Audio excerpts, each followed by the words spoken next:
Huaka'i or Nightmarchers, are spirits of ancient Hawaiian warriors that are said to roam the islands at night. In life, these warriors supposedly traveled at night to protect the people so sacred that the common man was never allowed to gaze upon them. It is told that they still do this in death. It is not hard to know when the Nightmarchers are out. You will hear the sound of their pahu or drums and see the light of their torches, and that as they get closer, you may hear the sound of the pu, or conch shell being blown. Legend has it, if you don't have time to run, you need to lay face down on the ground and close your eyes, because anyone that looks upon the Nightmarchers will suffer a terrible death or may even be taken. The people of Hawaii plant tea plants around their homes. It is said that when the Nightmarchers encounter tea plants, they detour and go around until they regain their dedicated path. Nightmarchers are scary on their own, but when the stories involve children, it's downright terrifying. These are 3 strange tales of children and Nightmarchers. In the late 80s, John and his wife Rita, along with their 4-year-old son Max, had moved from the mainland to an old plantation home on Oahu. John and Rita were thrilled to be buying a beautiful home in paradise where they planned to raise a big family, have a garden, and space for animals. All seemed well at first, nothing out of the ordinary that had happened, except for the occasional sound of drumming, which they assumed came from the cultural center up the road. But about a month after living there, they noticed that when they put the son Max to bed at night, he would grab all of his pillows and blankets off his bed and go and sleep in the opposite corner of his room. John and Rita thought this was strange, but 4-year-olds do silly things all the time. By about the 3rd time he had done it, his parents asked, "Max, why do you keep taking your bedding and sleeping in the corner?" To which he replied, "The old man told me to." Both parents looked at each other in utter shock. By this point, they were very upset, so that night they told their son that no matter what, he was not to move from his bed. They checked in on him a couple of times, and he was still sound asleep in his bed as he should be. Later on that night, around 1 a.m., John and Rita were just finishing their movie and getting ready for bed when all of a sudden their son comes out of his room in a trance-like state with his arm up as if he's holding someone's hand. He walked through the living room and towards the front door as his parents called out his name, "Max! Max!" thinking he must just be playing around. But when Max did not respond, John ran up and grabbed him, and when he did, it startled the little boy awake, who was now confused as to why he was in the living room. They put Max back to sleep in their room while they tried to figure out what to do or what just happened. John and Rita decided that they needed to call in a kahuna, or Hawaiian priest. First thing in the morning, John called around and found a kahuna that was willing to bless the house. Later that evening, Kahuna Kimo came by, and John and Rita told him all that was happening. Kimo said, "Well, the first thing is, your house is in the path of Nightmarchers.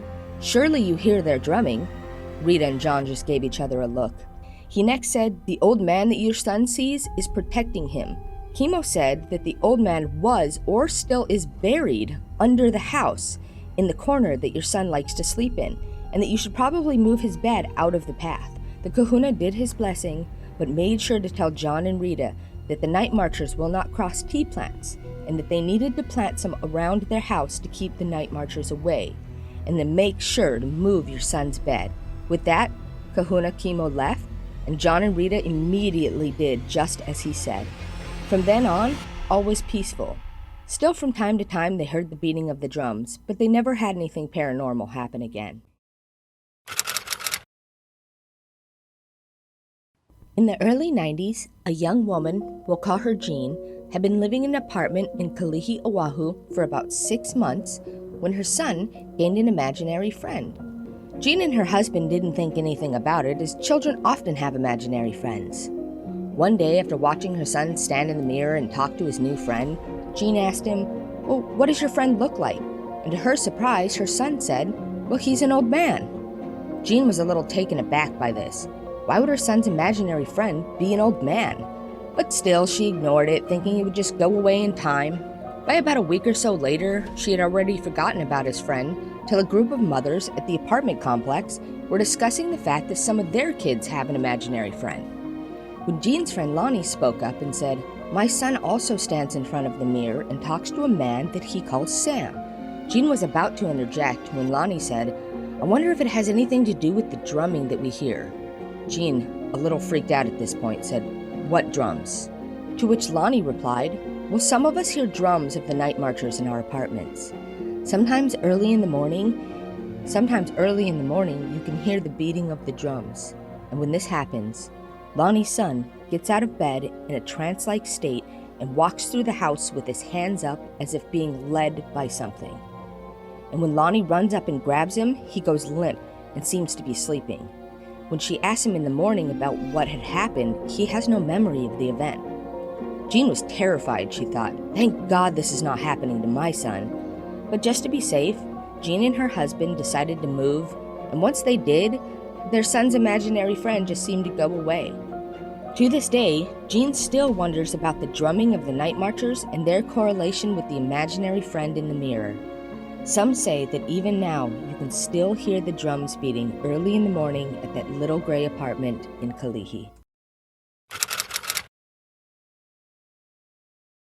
Ikaika was almost 10 years old in 1929 when his father acquired land in Keaukaha on the island of Hawaii.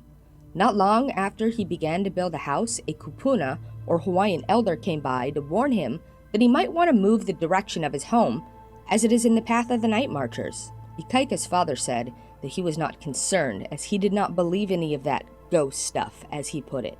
The elderly lady replied, "They don't care if you believe or not. You are in their path and you could be harmed." Ikaika's dad ignored her warning and kept on building, and eventually the family moved in. Several months went by and nothing strange had happened. The family thought, well, that old lady just must be crazy. But on one dark night, Ikaika was watching his 6-year-old sister as his parents were out. When at around 8 p.m., he heard loud banging on his door, and the old kupuna woman yelling, "They have your sister, boy! They have your sister!" Ikaika was confused. "I warned your father! You have to save her!" she yelled. As Ikaika jumped up and ran to the door, he said, "My sister's in her bed. I just checked on her." "No, she's not," replied the elder woman. Ikaika then got to the door, opened it, and the old woman grabbed him, started dragging him to the back of the house. And once they rounded the corner, Ikaika could see that somehow his sister had gotten out of the house and was wandering into the jungle. Her little hand extended all the way above her head, as if someone was holding it. At this point, Ikaika was shaking and crying and could hardly move. The kupuna tugged at him. "You need to touch her. Only her bloodline can bring her back," she said. As he was dragged closer and closer to his sister, he got more scared, but was able to muster up just enough courage to reach out and touch his sister's shoulder. As he did, she fell to the ground and seemed to be in a trance-like state.